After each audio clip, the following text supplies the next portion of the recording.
La deuxième vidéo sur les droites parallèles et les droites perpendiculaires. Donc, c'est la partie 2. Je veux juste te rappeler que deux droites parallèles, c'est deux droites qui ne se toucheront jamais comme ici. Et deux droites perpendiculaires, c'est comme ici lorsqu'elles sont à 90 degrés l'une de l'autre. Dans l'exemple qui est ici, on va étudier la droite y égale 2x plus 4 et la droite y égale à moins 1/2 de x moins 1. Tu vas t'apercevoir que quand on a un taux de variation de 2 et un taux de variation de moins 1/2, nos deux droites sont perpendiculaires. Deuxième exemple que je te donne 2 tiers avec moins 3/2. Que se passe-t-il à ce moment-ci? Ben, nos deux droites sont encore perpendiculaires. Là, j'aimerais ça attirer ton attention sur la valeur du 2 tiers et la valeur ici qui est moins 3/2. Est-ce que tu vois quelque chose se dessiner? On continue. Si je change pour 4/5 et moins 4/5, on s'aperçoit que nos droites sont presque perpendiculaires, mais pas complètement. Donc, ça ne fonctionne pas. Mais si je mets une autre valeur qui serait moins 5/4,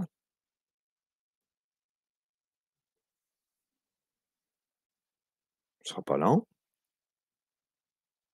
là, nos droites deviennent perpendiculaires.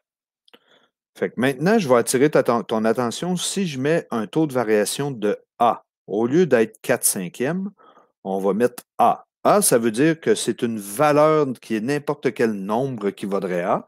Puis dans la deuxième, on va mettre moins 1 sur A. Puis que je pèse sur Play ou que je bouge mon petit bouton bleu, on s'aperçoit que peu importe ce que je fais, là, regarde, j'attire ton attention ici. Là. Peu importe ce que je vais faire ici, là, ça va toujours être 90 degrés. Donc, dès que je bouge le A, peu importe ce que je fais, là, ça va toujours être 90 degrés. C'est beau? Fait que ce qui est à retenir pour cette notion-là, c'est que des droites sont perpendiculaires si la relation entre les taux de variation est la suivante. Le taux de la première est A1, ben, le taux de variation de la deuxième va être moins 1 sur A1. Qu'est-ce que ça veut dire, ça? Ça veut dire que si j'ai 2 tiers pour la première, je vais avoir moins 3/2 pour la deuxième.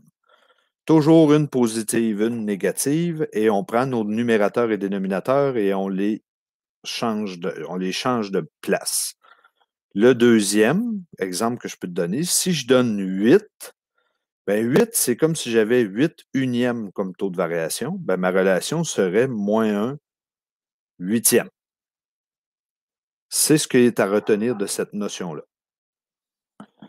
Si tu as écouté l'autre vidéo, ben, tu reconnais un petit peu le principe. Cette fois-ci, je voudrais des droites perpendiculaires. Moi, j'ai y égale à 1,5x. Qu'est-ce que je cherche? Ben, moi, je cherche le A d'une deuxième qui serait moins 1 sur 1,5. Et si je prends ma calculatrice ou que je suis bon en calcul mental, je m'aperçois que je cherche une droite que son taux de variation serait moins 2 tiers. Donc, je regarde dans les choix qui me sont offerts. Ici, j'ai y égale moins 2 tiers de x moins 5, comme le taux de variation est moins 2 tiers. Et l'avant-dernière est aussi moins 2 tiers parce que j'ai moins 0,6 périodique. Dans le deuxième exemple en dessous, cette fois-ci, je voudrais une droite qui est perpendiculaire à celle-ci. Donc, qu'est-ce que je cherche? Je cherche le A de la deuxième, qui est égal à moins 1 sur moins 2 tiers. Et si tu te rappelles bien tes calculs de secondaire 1, ben ça nous donne un taux de variation de 3,5. Donc, qu'est-ce qui correspond à un taux de variation de 3,5 dans les 8 équations qui sont ici? C'est y égale 1,5x et y égale 3,5 de x plus 1000. on vient de trouver les droites qui sont perpendiculaires aux deux droites du départ. En contexte de problème écrit, ben voici à quoi ça pourrait ressembler. On a l'équation, nous on cherche l'équation de la droite D2 qui est perpendiculaire à la droite D1 qui est x sur 8 plus y sur 2 et qui passe par le point A qui est 2, 3. Visuellement, à quoi ça pourrait ressembler ceci? Ben, nous, on va aller placer l'équation x sur 8 plus y sur 2. 1, 2, 3, 4, 5, 6, 7, 8. On pourrait placer le 8, 0 ici. 8, 0. Le 0, 2. Ça, ce serait notre droite D1. Nous, on cherche la droite qui passe par 2, 3, qui pourrait être le point qui est ici, le point bleu, qui est perpendiculaire à cette droite-là, qui est ici. Donc, qu'est-ce qu'on a besoin de savoir pour faire ça? Bien, la première étape de tout, c'est de trouver le A de la première, il vaut combien? Bien, c'est la variation des X, des Y sur la variation des X. On s'aperçoit que notre variation des Y, c'est moins 2. Donc ici, ça descend de moins 2 et on tasse de 8 vers la droite. On fait plus 8. Donc, moins 2 sur 8, ça nous donne moins 1 quart. Nous, ce qu'on sait, c'est que le A de la deuxième est égal à moins 1 sur le A de la première, donc moins 1 sur moins 1 quart. Ça nous donne un taux de variation de 4 et tu dois l'écrire parce que c'est une droite qui est perpendiculaire. Donc, tu as le droit d'utiliser le langage mathématique pour le dire. Ma deuxième étape, ça va être de trouver mon équation. Ben, moi, je sais que Y va être égal à 4x plus B. Et je sais qu'elle passe par le point 2, 3.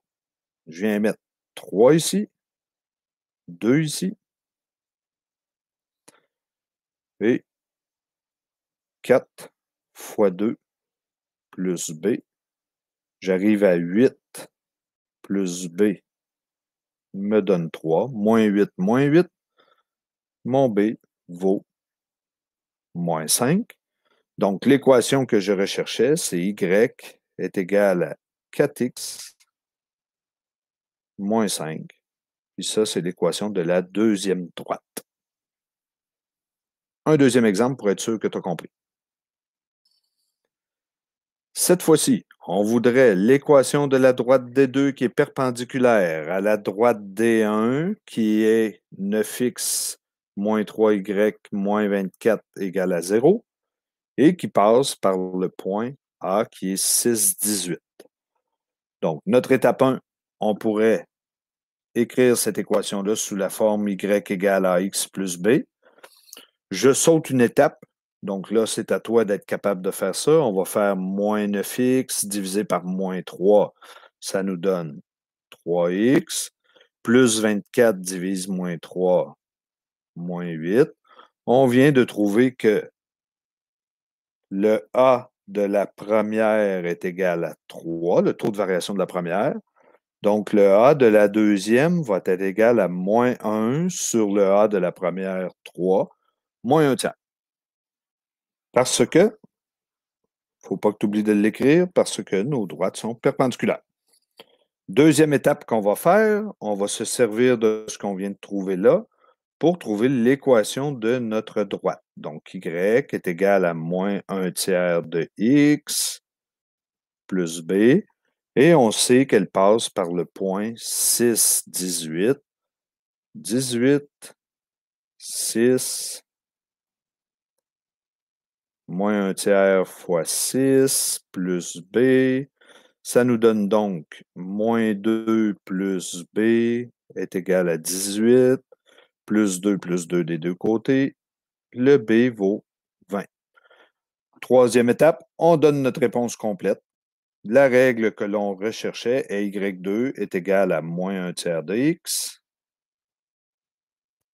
plus 20. Un petit rappel, tu as le droit d'écrire moins x sur 3, ça existe. Donc, tu n'es pas obligé d'écrire moins 1 tiers. Il faut que tu t'habitues de voir les deux. Les deux réponses qui sont ici seraient bonnes. Je termine la capsule avec un léger rappel.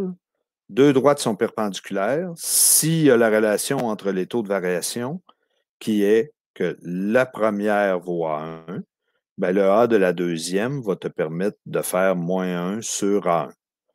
Juste un petit rappel rapidement. Si j'ai 2 tiers, ben le A de la deuxième va être -3 demi. Si j'ai -5, le A de la deuxième va être 1 cinquième, etc., etc.